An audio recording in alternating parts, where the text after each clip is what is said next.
We are back for another video today talking about Justin Fields and the Jets. Now, the offseason is continuing to roll along, and I know it's going to all of a sudden just feel like we are mid-July here before we know it, so I got to make sure I'm getting these videos out. I want to try and do not every team for this style of video, but a lot of the big talking points. But I am going to cover every single team, going more in depth, giving a actual offense rank, defensive rank, even a coaching rank, and then probably like an overall power ranking spot for them as well. I did that last year, and you guys seem to like those more in-depth videos where I'll kind of talk about more players for, just a long amount of time, just more in-depth overall. So for these videos, I'm trying to kind of hit some big storylines for the offseason, and then we'll do more of the in-depth stuff as the offseason goes on. All that to say, though, that is starting in about a week or so. So be on the lookout for that. If that sounds interesting to you, make sure you guys are subscribed to the channel. Leave a like. I would really appreciate it. But for the Jets, we're talking about Justin Fields today, and the rest of the Jets offense, to be fair, but especially Justin Fields, because the Jets are a team, and listen, I try to be very honest with you guys. If there is a team or a player that I just don't have a strong opinion on, or I'm not super educated on at the moment, I'll just kind of say it. And so I'm going to be real with you guys. This is a team that I think I am very educated on, to be clear, but I don't know how I feel about them yet, and this is going to really change across the offseason. I'm going to have to put off my video on the Jets for longer so I can have more time to really decide how I think this is going. So let's just get into it. Justin Fields for quarterback, Breece Hall running back, along with Braylon Allen now going into his second year, Garrett Wilson, Allen Lazard, and Josh Reynolds for the wide receiver 1, 2, and 3, Mason Taylor for tight end, Tyler Conklin is gone. We have Andrew Beck for fullback, Olu Fashanu, John Simpson, Joe Tippmann, Elijah Vera Tucker, and Armin Mimbo for the offensive line. So there's going to be a lot of talk about Justin Fields, and that is what the focus of this video is, but I also want to talk about a few other things as well, namely the lack of depth at wide receiver. I mean, it is rough. It is really, really rough. You have Garrett Wilson, very steep drop-off. I really can't express just how steep of a drop-off.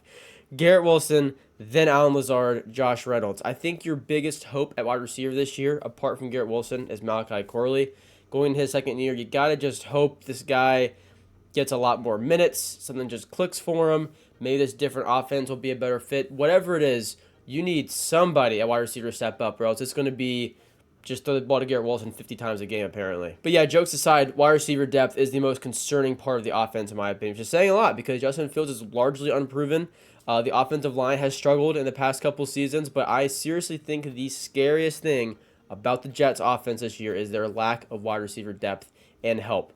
But yeah, let's go to Justin Fields here. So Fields, obviously in Chicago, showed some flashes, just not all the way there. Just kind of unlucky timing. Things are kind of clicking, but you had the first overall pick. Caleb Williams on the board. It's just luck of the draw. Fields goes to Pittsburgh and is pretty solid. I think they went to 4-0, 5-0 with him before they put Russ in there.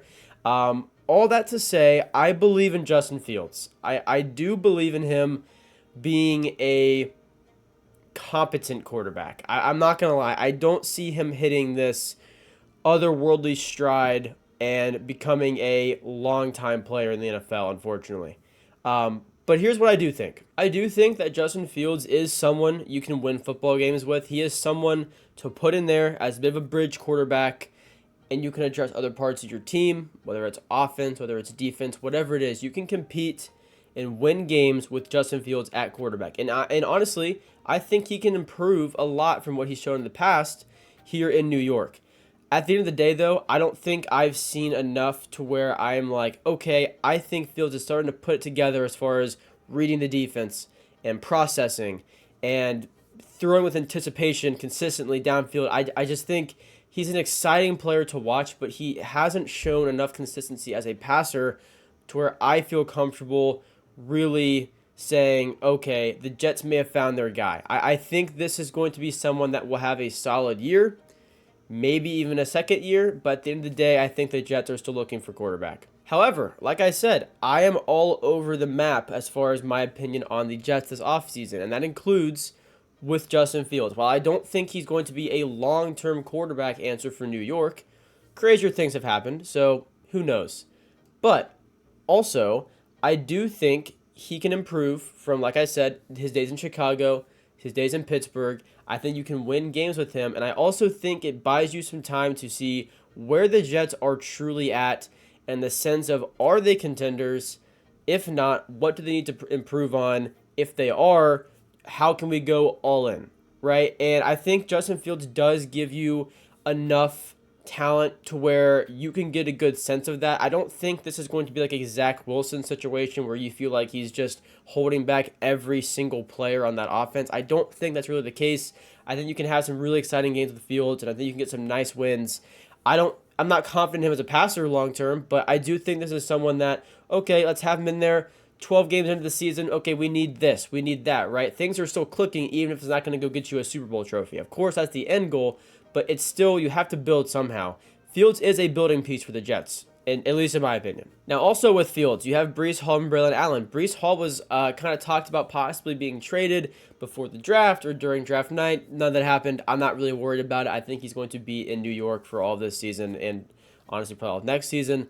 Yeah, could it take a turn kind of like the Najee Harris thing did, and eventually they just kind of say, you know what, we're not really going to pick up your fifth-year option? Yeah, maybe. But I'm not really going to think like that because I think Breece Hall can be a big player for this offense. And I think the coaching staff is going to be confident in him. I think the report saying he was allegedly going to be traded was saying that they wanted their own kind of guy in there for like a 1-2 punch. I'm not really buying it, to be honest. I think once this season, really kicks off, Breece Hall is going to do his thing. He's an amazing player, and I'm not really worried about that. Honestly, I'm excited to see Braylon Allen progress because this really could be a very good 1-2 punch with Breece Hall and Braylon Allen. So to be honest with you, I am way more concerned at wide receiver than I am running back. And like I said, even quarterback, I seriously think I'm confident in Fields doing his thing, being competitive and all that. But wide receiver is where this gets really sketchy. And it's also a reason why I'm not as confident in Justin Fields. If he was entering a better situation to where there is a more defined wide receiver 1, wide receiver 2, I think I would be a bit more confident in him, maybe. I still don't think he's really just that level of quarterback in the NFL, but I would be more confident. This is Garrett Wilson, and then someone's got to step up. I mean, you're not going to be in a spot where you are confident at you can, get into the playoffs if Allen Lazard is your wide receiver 2 come week 11. Okay, I mean, no offense to Lazard, he's a solid player, but that's just not going to work. It's just not going to happen if you really want to win a lot of games. So again, the big change here is the coaching. You obviously bring in Aaron Glenn from Detroit, who I think is going to do an amazing job in New York. And to be clear, I mean, Fields was kind of that guy that they brought the coach in, they signed Fields, they put him in New York. I still don't really buy him being a long-term answer. At the end of the day, I could, of course, be wrong about that, and I would be just fine with that because, honestly, I've rooted for Fields. I like Fields a lot. I just have to kind of put my opinion aside on this to where I just look at what he's shown, and I can't really get behind it. As for Justin Fields, though, this is really what needs to happen for New York to be competitive this season. Because, like I said, I think Fields can compete. I think they can win some games this year. I think they can be an exciting team. But someone has to step up at wide receiver 2.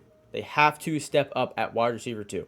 Fields has to be able to operate the offense better than he has in years past. That's just to put it plain and simple, honestly. He's struggled with consistency in the past. He has relied too much on his legs in the past. This needs to be Fields feeling comfortable, trusting his teammates, and putting the ball out there. And for that to happen, there needs to be some sort of shift or jump in this wide receiver group for him to, I think, feel confident enough in his teammates. Because right now, I mean, from Garrett Wilson to Josh Reynolds, there's like 5 tiers worth of wide receivers in there. And I like Josh Reynolds. I think he's actually a pretty solid role player in the NFL. But man, if you're trying to take a shot on a young quarterback like Fields, who isn't totally proven, and you're saying, go succeed with Garrett Wilson, Allen Lazard, and Josh Reynolds, I don't know, man. That's just where I feel really uneasy about this offense. So to compete in games, we need someone to step up for Fields and for Fields to be able to take that next step as a passer, be able to read the defense, make the smart play. Don't always rely on your legs. Trust the guys around you and feel just more comfortable staying in the pocket. And also for that to happen, we need the Jets offensive line to continue to improve, which I'm actually very confident in. They were pretty bad 2 years ago. Bit better last year. They draft another tackle now in the first round of the NFL draft. I'm confident in that. I'm not as worried about that. It really comes down, at least for me, offensively, it comes down to Fields being able to operate an offense that might not really be super talented, apart from Breece Hall and Garrett Wilson. I think Lazard is a fine player. I think that was an Aaron Rodgers pick. I don't think Lazard would be in New York if they never brought in Aaron Rodgers, to be perfectly honest with you. However, for what it's worth, we have seen teams where the wide receiver group underperforms, tight end steps up.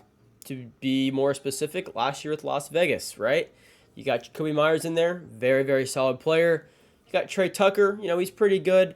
Nothing crazy, but the rookie tight end, Brock Bowers, just propelled that receiving group as a tight end. I mean, he took it to a whole other level. The Raiders weren't even a good team, but they were exciting, and that was because of Brock Bowers. I'm not trying to disrespect anyone else on that offense, but when you look back at last season, you're watching the Raiders offense with Brock Bowers. At least I was. So now for the Jets, right? You're looking at this. They took Mason Taylor in the second round of the draft from LSU, and this is a tight end I think could have a big impact. I'm not going to say Brock Bowers because I think Brock Bowers is literally a generational tight end talent, so I would feel a little uncomfortable saying second round pick Mason Taylor could be on that same level, but sometimes that really is the difference. When a quarterback can trust that tight end as well, it opens up the passing game to be more creative with other routes and to spread the field. When you have a tight end that is dynamic or capable of putting up those numbers, defenses have to respect that. And in turn, that can open up the field for guys like Josh Reynolds and Allen Lazard, guys that maybe aren't great separating on their own or will have to rely pretty heavily on a system or a quarterback to kind of help them out a little bit because maybe on their own, they're just not great separators. They're not great route runners. They're not great athletic-wise. It just depends, right? It just depends. So in this case, I do think Mason Taylor can change the offense in a way if he happens to be a huge hit. I'm not going to count on it. It's not something I'm going to say that's what I'm riding on for this to be the best possible scenario. I don't think that's the case. If we're going to talk about these utopia scenarios for the Jets, it'd be Malachi Corley, in my opinion, coming into this huge wide receiver 2 role this year, and all of a sudden Fields has Garrett Wilson, Corley, Breece Hall, Braylon Allen all right there to work with, and that would change a whole lot. But again, I don't think that's the most realistic option, so I haven't really, weighed that a whole lot in this video. But truthfully, I think guys like Mason Taylor stepping up, Malachi Corley stepping up, that can really be the difference in this offense going from, yeah, they're exciting to watch, but they don't win anything, to, yeah, they're actually pretty high-powered, and they're sneaky good. They're getting some sneaky wins on teams that are probably a little bit better than them. That's really the difference, in my opinion. Now, as I said before, I just don't believe in Fields being a long-term answer at quarterback. And because I said I would love to be wrong, I don't think it's the most likely, to be honest with you, based on what we've seen in the past. But if I am wrong, this is what could really change for the Jets. If Fields really is the answer for them at quarterback, and you found your head coach with Aaron Glenn, that changes a lot for the Jets, a whole lot, because all of a sudden, the Garrett Wilson leaving rumors, Garrett Wilson trade rumors, those should be gone. You would think Wilson would be happy with staying in New York with a coach he believes in, and a quarterback he believes in, an offense he believes in. That should really change that a lot. Same for Breece Hall, to be honest with you. So that would really change looking ahead who you're keeping, who you're letting walk to potentially retool, all that kind of good stuff. It also will allow you to focus on the defense and what things you need defensively. If you need cornerback help with Sauce Gardner, if you need D-line help, which I don't really think they do, but again, if they happen to see it that way, it will change a whole lot, because at the end of the day, you're not going to win a Super Bowl with a bad quarterback. You're just really not, especially today. So I think for New York, if you feel confident in that quarterback, all of a sudden it just opens everything up for you, because you can look at wide receiver depth, continue building up the O-line, defensively. You can just go all in on Fields, and we've seen that. We've seen that with C.J. Stroud as a rookie, right? He has a phenomenal rookie season. The next year, what do? They go and they trade for Stephon Diggs. They go all in getting Stephon Diggs. They bring in Danielle Hunter. They try to get all these guys because they know what they have and they're going for it. It's the same thing we're seeing right now with Washington, because they hit huge on Jaden Daniels, and what do? They go out and they trade for Laramie Tunsil from Houston, because all of a sudden we have this potential superstar at quarterback. We almost made a Super Bowl in his first year. We go and get a huge anchor for the offensive line. It's truly, it changes the entire scope when you know you have a quarterback for years to come. Do I think Fields is that? No.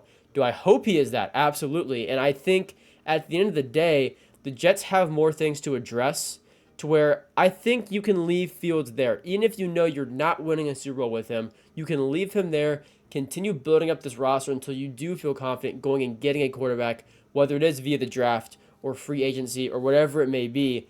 I do think Fields can really change this team, whether it's buying them time to build the roster or whether he gets them to the playoffs themselves, whatever it is. I like the Fields move. I really do. So overall, like I said, my opinion on the Jets changes a ton. What I've said today, I am very confident in, and I am kind of set in going to this season. Where things are going to change for me is going to be their record and where their offense is going to rank whenever I do that more like, in-depth video. Again, those are starting really soon, so subscribe if you guys enjoyed the video today because it's going to be way more in-depth, way better visuals, some graphs, all that kind of stuff for those videos.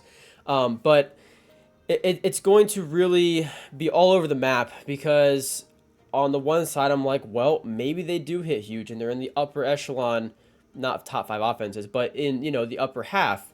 And I'm also like, well, if this blows up like the Aaron Rodgers experiment, pull back down. So I don't know. I truly am back and forth, but I think the Jets are going to be a really exciting team to watch because also this division, you have the Bills, which are a huge AFC powerhouse. You have the Patriots, who are in a similar position to the Jets, trying to find their quarterback, kind of retooling, trying to go compete. Then you have the Dolphins, which are a very strange middle-of-the-road team right now. But it's a competitive division, so I am excited to see the way it shakes out. I think the Jets can win some games this year. I think they can play spoiler, honestly, and maybe beat some teams better than them toward the end of the season. If everything goes right, we got to have someone step up, though, for the wide receiver. For the wide receiver room, I'm not confident in that at all. I don't think you're doing Fields any favors with what you have right now, unless Garrett Wilson just goes absolutely nuclear, which is always possible because he is that talented. But again, you don't want to have to rely on that. You want to hope someone steps up. So, yeah, that's it for the video. Let me know down below what you guys think, though, of Fields, of the Jets. Is this going to be an offense to get behind? Is it just a dumpster fire? Is it going to implode? Is it going to skyrocket? Let me know down below. I would be very interested to hear you guys' thoughts on this because the Jets are a very fun team to watch for me this year in the offseason. So that's it for the video. Again, make sure you guys are subscribed to the channel. It is free and takes just a second. I would really appreciate it. Leave a like, helps promote the video and the channel. But be sure to comment down below any videos you guys do want to see like this. Just some, pretty brief ones. Again, every team will get a more in-depth video. I'll probably do it by division. I was going to compile them all into just one video, but I think I am going to keep them separate this year, so I'm going to start earlier, so I'm starting in about a week. And we'll start with probably the AFC North, I think. So, yeah, don't look out for that. And I'm excited to do those. I will see you guys in the next one. Peace out.